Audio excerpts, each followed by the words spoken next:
I'm actually going to show you two things that YouTube gives you to help you come up with like video ideas and stuff. Let me navigate to one of them here. So the very first, and this is the easiest to use, just in case, you know, because I know a lot of you are familiar with this based on my stats and stuff. I know a lot of you have been on YouTube for a while. So because of that, you know, a lot of you are probably familiar for this, but for the new folks. So if you go right up here into the top of YouTube search and you start typing in BookTube, right? Then in that particular case, we've got all of these different options that popped up here. Now, if you do BookTube A, then you see like all of these: BookTube Rewards, BookTube Audiobooks, BookTube Argentina, Australia, whatever. And then you do BookTube B, and you get a bunch of different things there: BookTube C, D, E, F. If you do that based on a different phrase, the best books for space, technical analysis, self-improvement, technical, financial education, whatever. And then we're just going to do A, best books of all time, greatest books of all time, best books of technical analysis. I guess that's a big deal.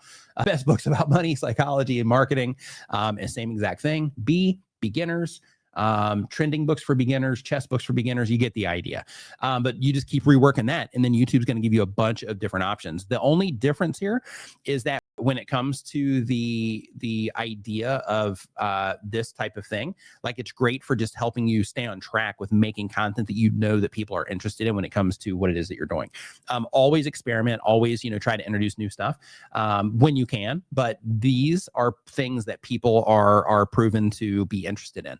And the cool thing about this is when you're making content, you know, based on these types of things, it's not just about making sure that you are, you know, making content that people are actively looking for search. It's also about thinking like, how can I present this idea in a way that people are looking for, so that if it ends up getting shown to them in the recommendation features, then in that particular case, they're going to make that, you know, connection there, because that's the way that they're thinking about it, right? So, you know, those types of things are a big deal. Next up is YouTube's inspiration tab. So when you come to the inspiration tab inside of your YouTube channel, they do the same thing. Now, the downside is that, you know, the suggestions aren't really, you know, that amazing here. But you can see here, so we've got for the inspiration here, the future of YouTube content creation, how to build a brand on YouTube, YouTube SEO tips, you know, you get the idea. So the whole thing is that, you know, YouTube has two of these very powerful tools that can help you be able to, you know, do this stuff without you having to pay for anything. This is all built into your YouTube channel.